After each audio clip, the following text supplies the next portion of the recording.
Hello friends, welcome to UK तैयारी। आज के सेशन में हम डिस्कस करने वाले हैं उत्तराखंड के कुछ इम्पॉर्टेंट क्वेश्चंस को।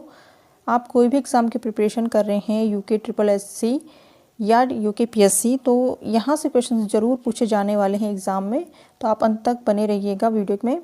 ठीक है, काफ़ी इंपॉर्टेंट क्वेश्चंस हैं, काफ़ी हेल्पफुल होंगे आपके लिए। तो देखिए, चलिए हम पहले क्वेश्चन को देखते हैं। उत्तराखंड राज्य की घोषणा सर्वप्रथम भारत के किस प्रधानमंत्री ने की थी? तो जब उत्तराखंड राज्य बना था तो उस समय घोषणा किस प्रधानमंत्री ने की थी, यानी कि कौन से प्रधानमंत्री उस समय थे भारत के?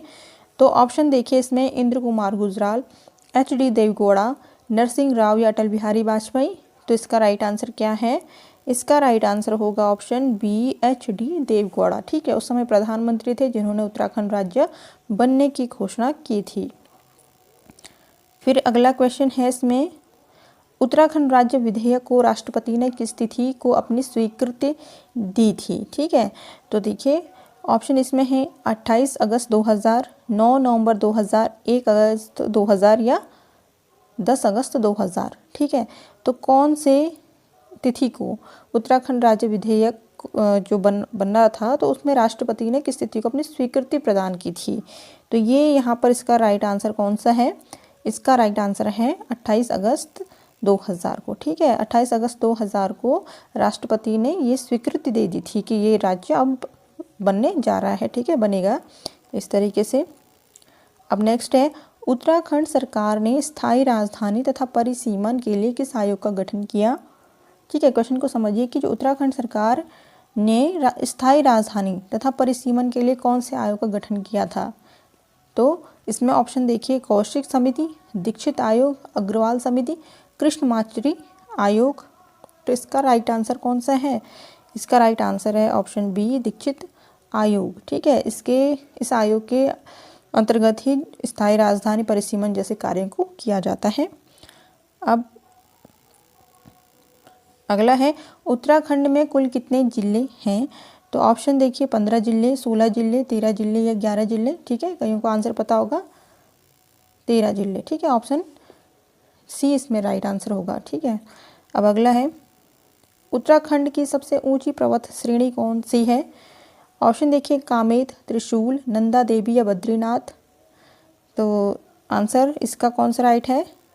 इसका जो राइट आंसर होगा वो होगा ऑप्शन सी, नंदा देवी। ठीक है, जो उत्तराखंड की सबसे ऊंची पर्वत श्रेणी है। फिर है, उत्तराखंड की किस महान विभूति की 1942 ईस्वी के आंदोलन में जेल सजा होने पर जेल में ही भूख हड़ताल के कारण मृत्यु हो गई थी? ठीक है, जिन्होंने भूख हड़ताल की थी जेल के अंदर, वो कौन से ऐसे आंदोलनकर्ता थे जिनको 1942 में, ठीक है, उनकी मृत्यु हुई थी? तो वो कौन थे? तो देखिए ऑप्शन है, दौलत राम, श्रीदेव सुमन, नरेंद्र सकलानी या मानवेंद्र। तो इसमें कौन सा राइट आंसर होगा? इसमें राइट आंसर होगा ऑप्शन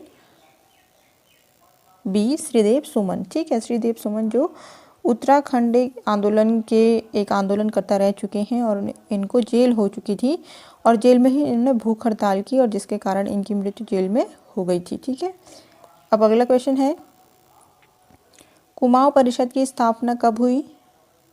तो 1914 ईस्वी में, 1915 ईस्वी में, 1916 ईस्वी में या 1917 ईस्वी में? कुमाऊं परिषद का गठन कब हुआ था, ये क्वेश्चन है। आंसर क्या होगा इसमें? ठीक है, आंसर बताना है इसमें। ऑप्शन सी ऑप्शन इसमें राइट होगा, 1916 में कुमाऊं परिषद की स्थापना हुई थी। फिर है, कुमाऊं कांग्रेस कमेटी का गठन कब हुआ? ठीक है, कुमाऊं कांग्रेस कमेटी का गठन कब हुआ? ऑप्शन 1910 ईस्वी में, 1911 ईस्वी में, 1912 ईस्वी में या 1913 ईस्वी में? तो देखिए, जो कुमाऊं कांग्रेस कमेटी है वो, उसका जो गठन है वो 1912 ईस्वी में हुआ था। ठीक है, ऑप्शन सी इसमें राइट आंसर होगा। फिर है, सविनय अवज्ञा आंदोलन उत्तराखंड में किसने किया? ठीक है, किसके द्वारा यहाँ पर, मतलब किसके नेतृत्व में सविनय अवज्ञा आंदोलन उत्तराखंड के अंदर हुआ था? ऑप्शन देखिए, बद्रीदत्त पांडे, पूर्णानंद तिवारी, गोविंद बल्लभ पंत या रामदत्त पंत।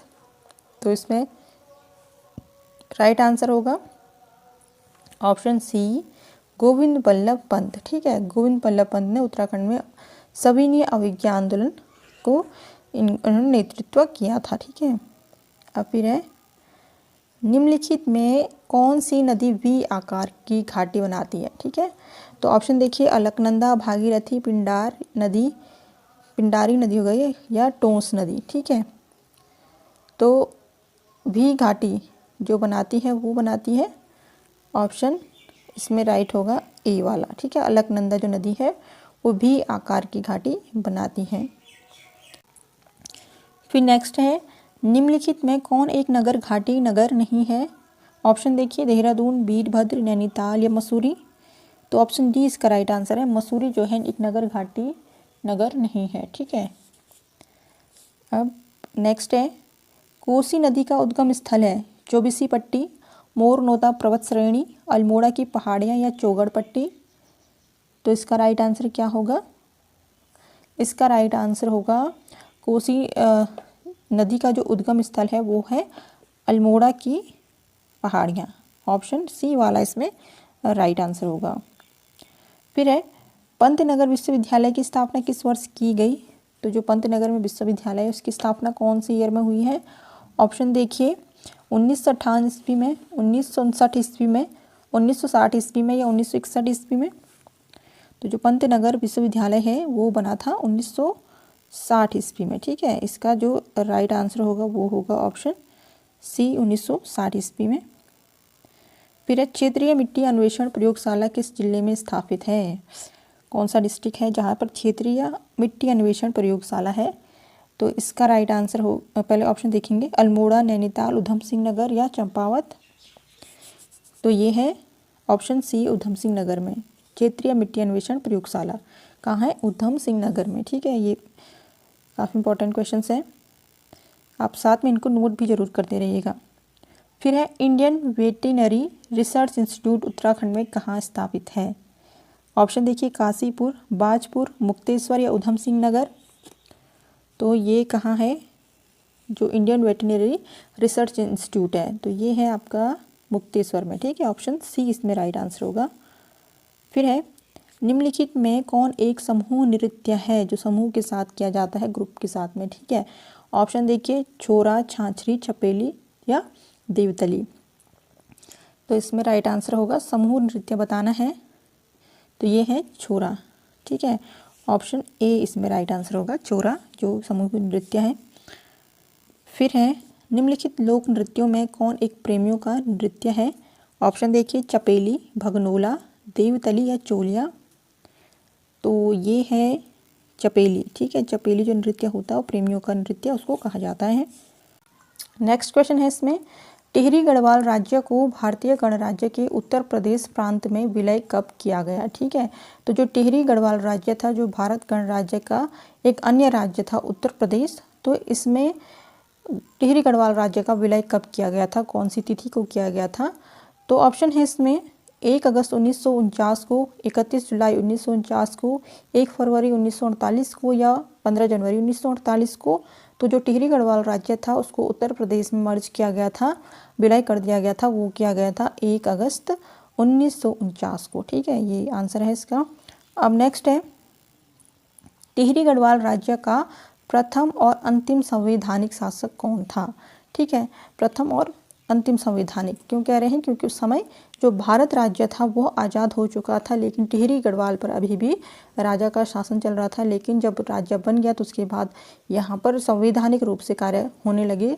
ठीक है, तो टिहरी गढ़वाल का जो अंतिम और प्रथम, क्योंकि जब संवैधानिक रूप से कार्य होने लगा तो वो टिहरी गढ़वाल का प्रथम ऐसा शासक था जिसने ऐसे शासन मतलब ऐसे समय में कार्य किया था जब संवैधानिक रूप से कार्य होने लग गया था देश में, और अंतिम भी वही राजा थे। तो वो कौन से थे, ठीक है, ये बताना है। ऑप्शन देखिए, नरेंद्र शाह, मानवेंद्र शाह, कीर्ति शाह या सुदर्शन शाह। तो इसका राइट आंसर है ऑप्शन बी, मानवेंद्र शाह। फिर है प्रजामंडल नामक संस्था की स्थापना 1940 ईस्वी में कहाँ हुई थी, कौन से स्थान पर हुई थी प्रजामंडल नामक जो संस्था थी 1949 में हुई थी, लेकिन कौन से स्थान पर। ऑप्शन है देवप्रयाग, नैनीताल, टिहरी या देहरादून। तो इसका राइट आंसर है ऑप्शन डी, देहरादून में। ठीक है, प्रजामंडल यहाँ जो नामक संस्था है, यहाँ पर इसकी स्थापना हुई थी देहरादून में। ठीक है, तो फ्रेंड्स ये थे कुछ इंपॉर्टेंट क्वेश्चंस। वीडियो की जानकारी थोड़ी भी पसंद आई हो तो लाइक शेयर सब्सक्राइब कर दीजिएगा, बेल का आइकन प्रेस कर दीजिएगा, नई नोटिफिकेशन पाने के लिए ऑल पे क्लिक कर दीजिएगा। ठीक है, तो मिलते हैं नेक्स्ट वीडियो में, तब तक के लिए धन्यवाद।